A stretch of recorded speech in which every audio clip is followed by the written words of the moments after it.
à tous et bienvenue dans Smart Impact. Je suis ravie de vous retrouver pour votre magazine quotidien consacré à la responsabilité sociale, sociétale et environnementale des entreprises. Au sommaire de cette émission, nous parlerons santé avec le CEO et cofondateur d'Eurecam, ou quand l'intelligence artificielle se met au service des soins. Eurecam, c'est une solution pour pallier aux erreurs médicamenteuses. Nous l'interrogerons sur l'ampleur du phénomène, les technologies utilisées et puis bien sûr, en pleine campagne de vaccination, nous lui demanderons comment Eurecam s'implique et aide aujourd'hui les soignants. Notre débat RSE du jour portera sur la formation à la RSE, comment former l'ensemble de la ligne managériale à la responsabilité sociale et environnementale, de quelles clés ont besoin les managers pour entamer ou rendre durable et efficace cette transition. Nous poserons la question à nos deux invités, Hugues Carlier, cofondateur du cabinet des enjeux et des hommes, spécialisé justement dans le conseil en stratégie RSE, et Julie Schwartz, directrice de l'agence de communication responsable Econovia. Enfin, nous parlerons alimentation saine avec Caroline Vigneault, responsable recherche et développement chez Food Chéri, une start-up spécialisée dans la confection et la livraison de repas. Nous verrons comment elle se démarque sur le marché déjà bien encombré de la livraison de repas cuisinés. Mais d'abord, comme tous les jours, c'est bien sûr l'invité du jour.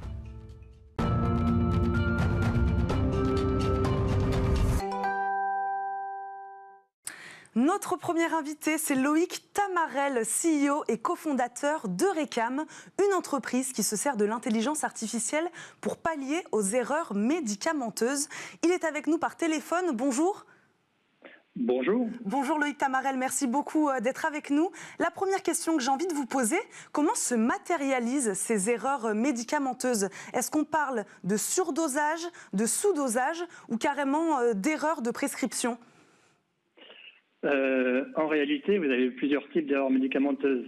Vous pouvez effectivement avoir... je dirais que les plus graves seraient les erreurs de surdosage, mais les erreurs de sous-dosage existent également, ce qui entraîne une perte de chance pour les patients. Vous avez également parfois aussi des erreurs tout simplement d'étiquetage. C'est-à-dire que vous allez avoir le bon produit à la bonne dose, mais qui va partir pour le mauvais patient. Donc vous avez plusieurs catégories d'erreurs médicamenteuses possibles. Et de quel ordre sont-elles, ces erreurs médicamenteuses en France ? On a des pourcentages, on a des chiffres? Oui, tout à fait. Aujourd'hui, certaines études estiment qu'il y a entre 15 et 18 000 personnes impactées par des erreurs médicamenteuses en France. D'accord. Alors comment aider justement ces soignants à respecter... Alors moi j'ai vu, vous appelez ça la règle des 3 B, bon produit, bonne dose, bon patient. Comment les aider ces soignants à respecter cette règle? Alors, il faut savoir qu'aujourd'hui, la préparation des médicaments est un acte artisanal. C'est un savoir-faire humain. Donc, la plupart du temps, c'est une infirmière qui, dans les locaux, va chercher et c'est elle-même qui prépare les doses. Exactement. Ou alors le préparateur en pharmacie, au sein de la pharmacie, qui va également préparer certaines doses de médicaments. Alors, ils vont suivre des protocoles, bien évidemment. Il y a une partie qui sont informatisées. Souvent, il y a la prescription du médecin qui est faite, le pharmacien valide, par exemple. Et derrière, le préparateur en pharmacie ou l'infirmière vont suivre un protocole de fabrication qui est souvent, la plupart du temps, affiché sur une fiche papier. En tout cas, dans le monde de la pharmacie, c'est comme ça que ça se passe aujourd'hui.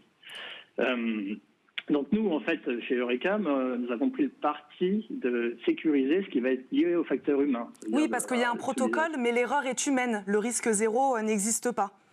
Exactement, c'est tout à fait ça.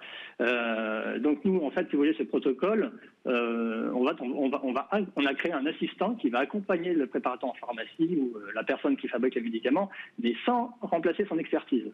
Alors, on a décidé de parier sur l'humain quand même, parce qu'on estime que c'est quand même le meilleur outil aujourd'hui. C'est lui qui a le meilleur savoir-faire pour pouvoir réaliser les préparations médicamenteuses. Et donc, nous, on est là juste pour l'appuyer, pour éviter justement que les travers humains, je dirais, amènent des erreurs. Donc on continue à se servir de l'humain, bien sûr. Expliquez-nous concrètement comment marche votre solution. Vous utilisez, comme je le disais en préambule, de l'intelligence artificielle, de l'analyse d'images également. Expliquez-nous comment ça marche. C'est exact. En fait, aujourd'hui, notre système a une partie hardware, le matériel que l'on va installer dans l'environnement de production. Cette partie hardware, une partie en fait va filmer, c'est des caméras qui vont filmer ce qui se passe sur l'espace de travail. Et par-dessus ça, il y a des couches d'algorithmes qui vont interagir avec l'opérateur, en fait, qui vont lui afficher des directives dynamiques, lui disant là tu en es là, tu dois faire ceci, notamment présenter un flacon. Et le préparateur va présenter donc son flacon devant les caméras. Le système va être capable, via de l'analyse d'image, de lui dire c'est ce qui est attendu ou pas. Et donc le bloquer dans son avancement si jamais il s'est trompé. Et au fur et à mesure de l'avancement du process, le système est là pour sécuriser les aspects, les étapes clés en fait de fabrication et indiquer au préparateur là où on est et ce qu'il lui reste encore à faire. Donc c'est facile d'utilisation. Comment vous impliquez le personnel soignant sur ces technologies de pointe un peu? Comment ça marche? En fait, comment ils le reçoivent, cet outil, cette solution? Pour vous expliquer un peu l'origine, en fait, l'idée vient de mon associé, Benoît Lefranc, qui est pharmacien, chef de service de pharmacie de l'hôpital de La Rochelle. Et en fait, l'idée est née du terrain. C'est-à-dire qu'en fait, pour parler de l'implication du personnel soignant, il a été impliqué à la création de ce système dès le départ. On s'est beaucoup servi d'eux pour justement créer cet assistant pour qu'il soit le plus facile d'utilisation pour eux, mais qu'il ait des couches technologiques suffisamment puissantes derrière pour pouvoir les accompagner. Ils sont formés ? Oui.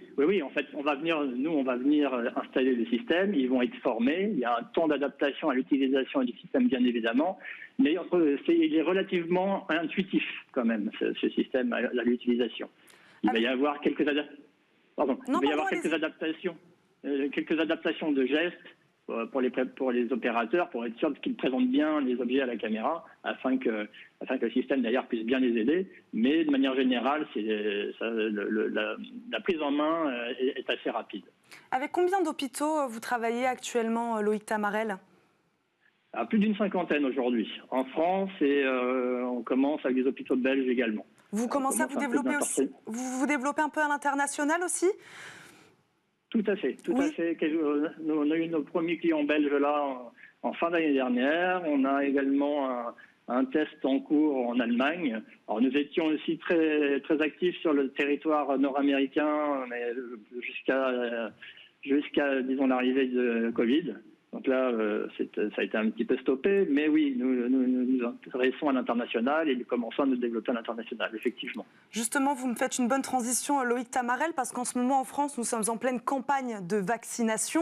De quelle manière Eurecam s'engage dans ce programme ?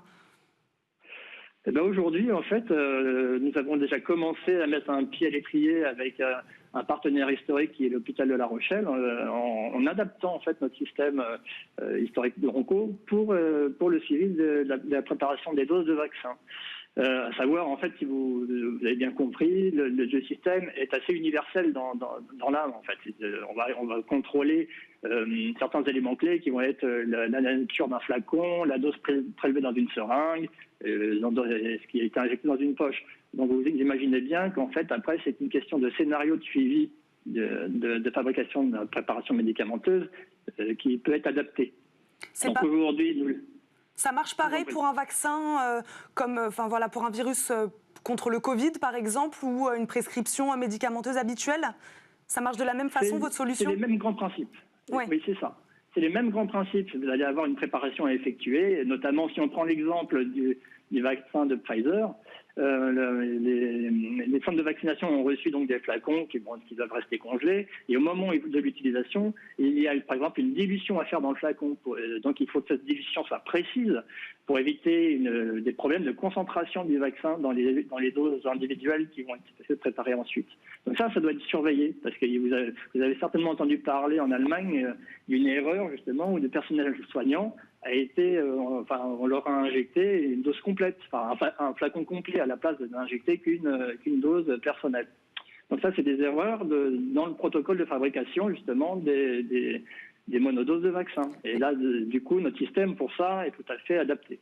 Et avec ces campagnes massives en plus de vaccination en ce moment, il va falloir faire attention. Vous vous attendez, vous, Loïc Tamarel, à une hausse de ces campagnes de vaccination à l'avenir avec ces pandémies ? Oui, je pense que oui. Il faut se préparer à ça. Je pense. C'est vrai que aujourd'hui, le public a besoin d'être rassuré par rapport à cette vaccination. Maintenant, ça a démarré. On commence à avoir du recul. Il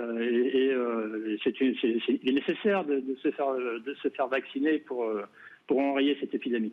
Et votre solution est là aussi donc pour rassurer les soignants et ceux qui vont se faire vacciner. Merci beaucoup Loïc Tamarel d'avoir été avec nous, de nous avoir sensibilisés à ces sujets de la tech, parce qu'on a parlé d'intelligence artificielle, mais surtout de santé publique. Vous êtes, je le rappelle, CEO et cofondateur de Recam. C'est l'heure de notre débat RSE. On parle formation à la RSE.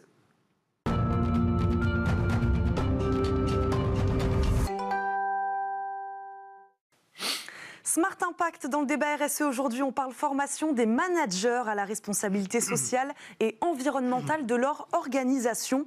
Comment les engager dans ce processus? Nous allons poser la question à nos deux experts en conseil RSE.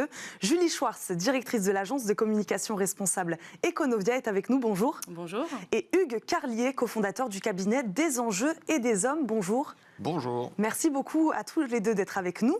Première question que j'ai envie de vous poser, par quoi on commence quand on arrive dans une entreprise et qu'on veut former des managers aux enjeux de la RSE? Par quoi on commence? C'est-à-dire que quand je suis nouvelle intégrée dans... Voilà, quand vous arrivez dans une entreprise, qu'une entreprise vous fait appel à vous, la première chose que vous faites, c'est quoi avec ce manager?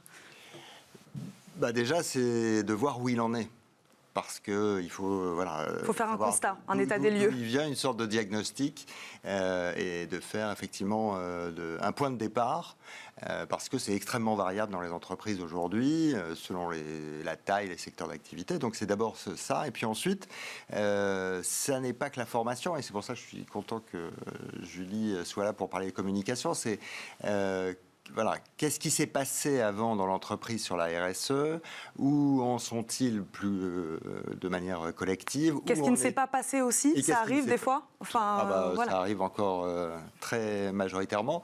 Donc Et ensuite, effectivement, là, c'est commencer à réfléchir à un parcours de formation qui va permettre de faire monter en puissance un certain nombre de personnes. Sans oublier une chose qui est importante, c'est que former des gens qui ne sont pas intéressés par votre sujet, ça ne fonctionne pas. Donc la première étape, c'est peut-être déjà de les convaincre. Et il y a effectivement tout un travail d'accompagnement du changement qui est extrêmement utile à faire. Donc ça veut dire aussi qu'il y a un environnement en termes de communication qui doit exister au préalable pour que vous puissiez avoir des gens motivés à apprendre et à avancer sur le sujet. Former quelqu'un qui ne veut pas ou qui ne peut pas, ça ne sert à rien. Donc c'est vraiment une partie des outils de l'accompagnement du changement. Est-ce qu'un de vos arguments, c'est peut-être déjà l'intérêt économique pour l'organisation? Mettre en avant que c'est un intérêt économique, justement, d'entamer cette transition écologique, sociale? C'est un des arguments, bien évidemment, un argument fort. C'est pas forcément toujours ce qui va convaincre le plus le manager en tant que tel. C'est plus un argument pour les directions générales, les CODIR et les COMEX. Et donc là, on a une liste de bénéfices économiques parce que ça les intéresse très fortement. Le discours, c'est toujours on veut quelque chose de très concret, très opérationnel, qui soit avec un retour sur investissement. C'est plus complexe que ça, c'est-à-dire que le retour sur investissement, il n'est pas forcément matériel immédiat, mais il peut être immatériel dans un second temps. Mais pour revenir à notre manager, lui, ce qui finalement l'intéresse, c'est de se dire comment je vais vendre ça à mes équipes, qu'est-ce que ça va modifier, comment ça va impacter mon métier, le métier qu'on fait dans cette direction, que ce soit une direction finance, achat, communication, une usine de production, un site de production, comment la stratégie RSE vient impacter mon métier et en retour, tout ce que nous allons mettre en œuvre et qu'est-ce qu'il faut mettre en œuvre, d'où la formation, et bien comment ça va alimenter la stratégie de responsabilité sociétale. Julie Schwartz, c'est essentiel en effet de commencer déjà par la formation du manager, le convaincre sur ces sujets-là pour ensuite communiquer. Alors, je ne sais pas si vous avez déjà appris le chinois, qui est la langue la plus complexe au monde, eh bien, la RSE, c'est pareil. C'est-à-dire que comme toute nouvelle langue, et la RSE, c'est une nouvelle langue qui est complexe, les managers ont extrêmement de mal à l'apprendre. À l'appréhender. Donc, comme toute langue, ça s'apprend. Donc, c'est le rôle de la formation et c'est essentiel d'être formé à la RSE et d'apprendre les mots, le langage, etc. Mais apprendre une langue, ça ne suffit pas. C'est-à-dire qu'on apprend une langue, ça se parle et ça se partage. Et c'est souvent là que le bas blesse, de passer de parler RSE, apprendre la RSE et avoir une culture RSE. Et bien souvent, je vais vous prendre un exemple concret, j'ai échangé avec un jeune qui est dans une grande banque en IT technologie et qui me disait la RSE, pour moi, on a des ruches sur nos toits, on a un prix, les collaborateurs, on sait qu'on a un rapport sur l'intranet, mais qui ne se sent pas du tout investi et pas du tout concerné par le sujet. C'est-à-dire qu'on a l'impression, quand il parle de la RSE, c'est une autre boîte dont il parle. Donc là, pour moi, il y a un problème. Donc il ne s'agit pas... Alors, le sujet de ce débat, former toute la ligne managériale à la RSE, m'a beaucoup amusé et interrogé. C'est-à-dire, c'est comme si on avait une stratégie RSE en haut, par une direction, qui devait être de façon avec des points à checker, appliquée à la lettre, de façon opérationnelle, comme s'il y avait le chef des armées et les petits soldats derrière. Ça ne se passe absolument pas comme ça. En tout cas, ça ne peut pas fonctionner comme ça. Ça ne fonctionne pas comme ça, c'est-à-dire la langue, on parle de ligne, il n'y a pas une ligne verticale. Je donne un exemple très concret, je ne sais pas si dans les parcs vous voyez des gens qui font du tai chi. Il y a le maître et le disciple, et en fait ils doivent s'harmoniser. Ils sont sur le même plan et ils doivent être en harmonie, en synchronicité. Bien souvent, là où il y a un problème, c'est quand la direction dit il faut, souvent sous la contrainte, mettre en place une stratégie RSE et il faut l'appliquer avec des outils conventionnels. Le problème, c'est que la RSE, c'est nouveau et on ne peut pas faire avec d'anciens modèles, travailler sur du nouveau. Et donc, du coup, sur le modèle un peu du tai chi, alors c'est vrai qu'il y a des différentes formes de tai chi, c'est très pluriel. On a cette dimension de mouvement et de cette langue qu'il faut apprendre à parler et à partager. Voilà, je donne cet exemple, il y en aura peut-être d'autres.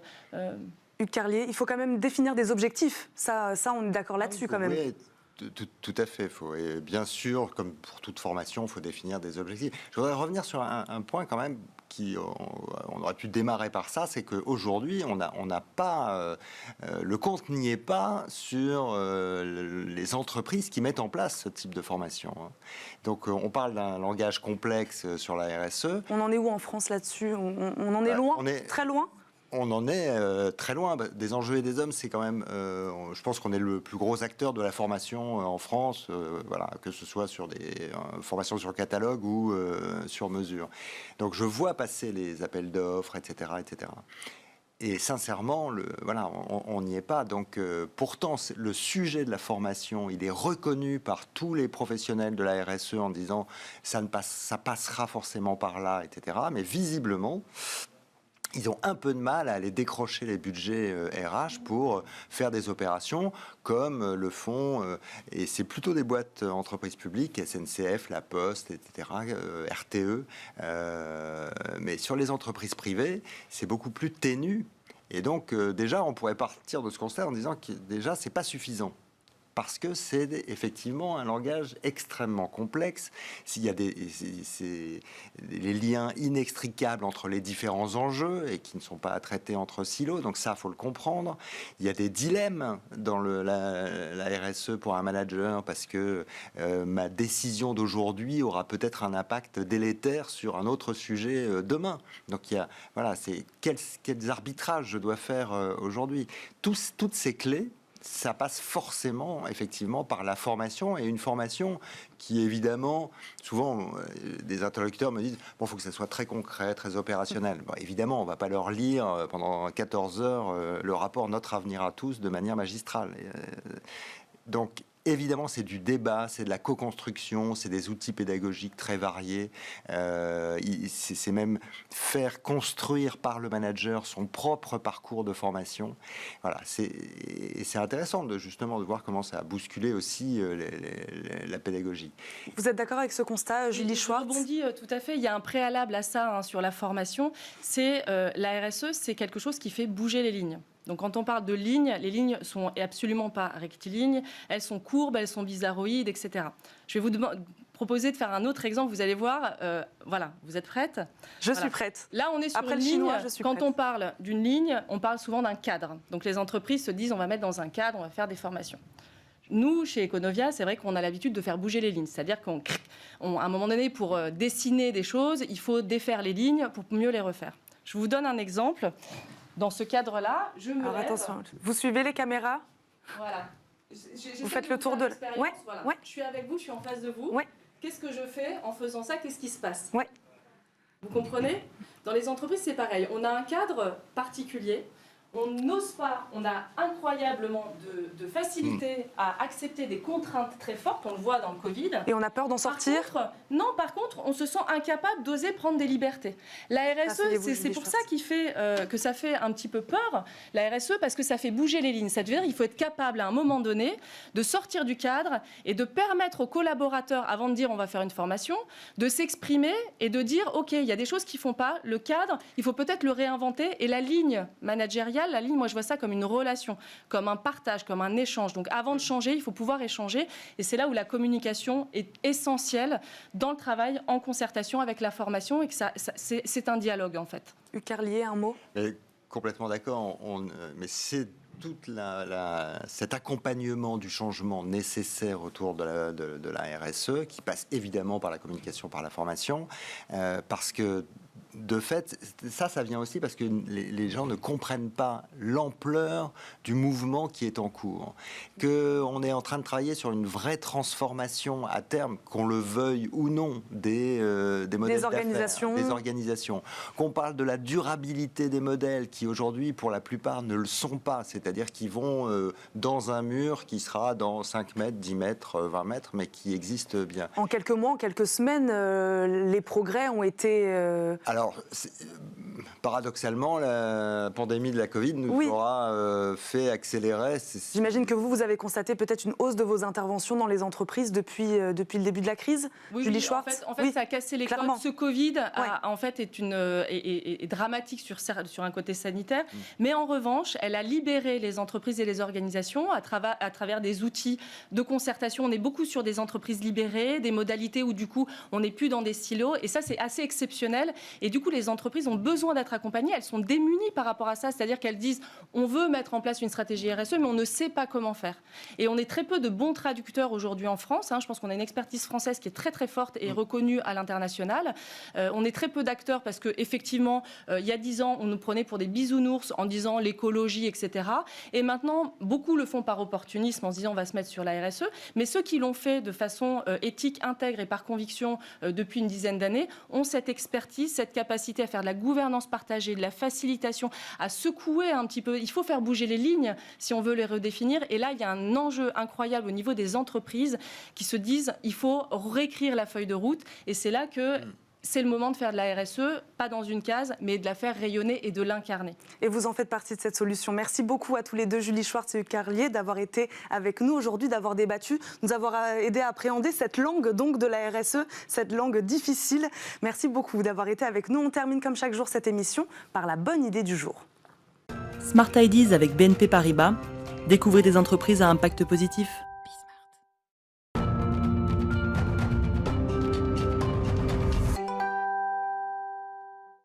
La bonne idée du jour, c'est celle de la start-up Food Chéri, spécialisée dans la confection et la livraison de repas sains et respectueux de l'environnement. Sa responsable recherche et développement, Caroline Vigneault, est avec nous. Bonjour. Bonjour.